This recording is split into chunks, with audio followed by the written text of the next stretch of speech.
tinggi gitu. Iya.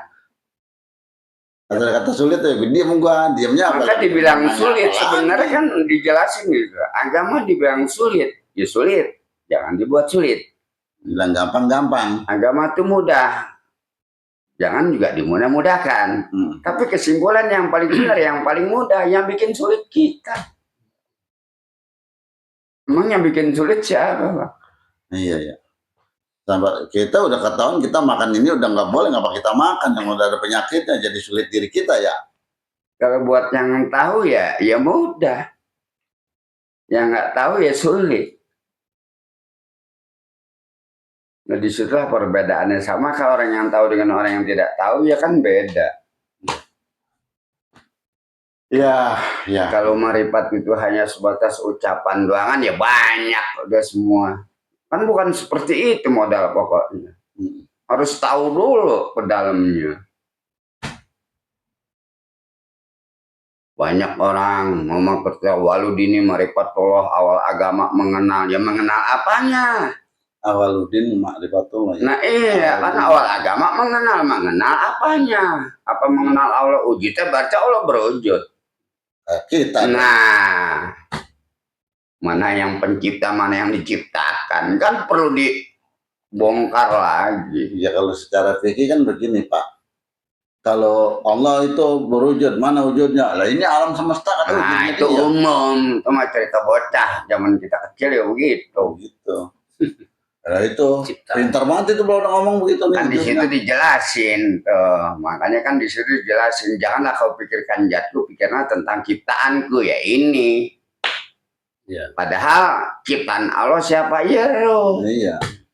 Itu yang nggak pernah dijelasin. Kenapa segala alam yang dibawa-bawa ya? Alam punya sendiri. Cara keluarnya memang seperti itu, tapi cara dalamnya ya roh. Itulah ciptaan Allah. Yang dimaksud Nabi, jangan kau pikirkan zatku, pikirlah tentang ciptaan Allah. Jangan kau pikirkan zat Allah. Zat mah selalu ngikutin ya. Ya dia mah selalu ngikutin. Mau bagaimana jadi ikutin ya. Cuman ingat nanti. Tuh, semua udah akan diminta pertanggungjawabannya masing-masing.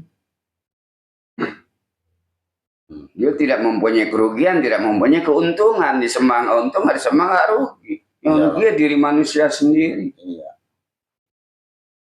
Yang kasihan masih roh aja, tanggung jawabnya berat banget. Nah di situ makanya Roh Kudus mempertanggungjawabkan dosa umatnya. Nah kalau jasmani yang berbuat dosa si Roh Kudus yang nanggung. Iya. Benar juga si Kudus itu yang nanggung. Nah kalau kita selamatin dia maka si Roh Kudus jadi juru selamat. Iya. Menyelamatin kita. Memberi petunjuk jalan yang terang, masa di jalan yang gelap. Benar juga kata lain agama ya. Jalan yang benar. Roh Kudus menjadi juru selamat. Kalau dilihat agama dari dalam, nggak ada yang ribut bang. Ini kan lihat agama dari luar. Dari luarnya aja kita udah perang. Luarnya udah beda pendapat ini mazhab ini itu ini. Wah nggak ada habisnya. Kapan selesainya kita sampai kepada Tuhan kalau itu mulu kita ributin. Bahkan sampai debat ya. Nah, yang kita liatin. Terus bagaimana itu ya kalau sampai debat begitu keuntungannya? Karena memang jurupan ke dalamnya nggak ada. Iya coba kalau dia pada tahu ya. Nah, saya juga belum tahu bagaimana ini, makanya sebenarnya banyak tanya. Pertanyaan kan penting. Kalau dari luar memang waduh udah belengar kepala kita. Tapi kalau kita lihat dalam Quran nih, kita bacain dalam Quran ada nih bang nih. Ini kan belum pernah dibuka nih. Mana? No atas. Udah itu marah. Bukan nih.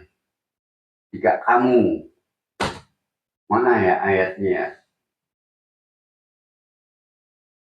Nih di sini, dan jika kamu menuruti kebanyakan orang-orang yang ada di muka bumi ini, niscaya ya, mereka akan menyesatkanmu dari jalan Allah. Mereka tidak lain hanyalah mengikuti persangkaan belaka, dan mereka tidak lain hanyalah berdusta terhadap Allah. Itu berkait semua. Al-An'am. Seperti abang tadi bilang, bagaimana orang yang sholatnya begini dia mengikuti persangkaan dia sendiri. Iya. Satu. Kedua, bagaimana cara sholat tunduk kepada Allah? Dari situ kok udah dijelasin rangkaian sambungan. Jangan kamu mengikuti orang yang baik. Yang banyak. Jangan Dan kamu jangan mempersekutukan seorang pun dalam beribadah kepada Tuhannya. Kan dilanjutin. Iya. Jangan kamu. Kan kalau dibuka ke sana. Iya. Ngerti itu. Itu kan nggak pernah dibalas, Bang. Mana ada yang balas? Ada. Iya, iya. Jadi kalau abang tuh begini-begini benar, itu kan mengikuti perasaan abang sendiri. Ya, prasangka kan perlu, Pak, karena kita masih mau mencari. Kalau kita diam aja ya berarti kita jalan di tempat kagak, cuman duduk termenung seorang diri udah bisa iblis yang masuk. Kan begitu. Ini kan kita yang penting segala bertanyalah kamu sebelum tersesat di jalan. Pak, kita renungi sulit, Bang. Direnungi, dipikirin. Kalau bahasa dulu kan orang harus direnungi baru gitu. Sekarang bagaimana kita bisa bertemu atau bersaksi kepada Tuhan? Selama ini kita begulat dengan pendapat-pendapat yang ada. Masa ini belum lagi hadis soheh, hadis doib, hadis hasan, udah macam-macam lah. Iya. Belum lagi pendapat ini, belum lagi yang lain. Udah banyak banget dari dulu, dari zaman wali. Kapan kita mikirin sampai kepada Tuhan ya? Kapan? Sulit gitu. Jadi kita di bawah hanyut oleh suatu bahasa-bahasa yang membingungkan kita. Begitulah pada umumnya. Nah ini tentang, ya kan kita masih bicara apa tadi, sholat masih ya, masih di dalam sholat. Terserah aja dah, mau apa juga dah. Ada orang yang mengatakan gini, Pak, kalau memang kita ini sholat, kita akan tahu diri kita bahwa kita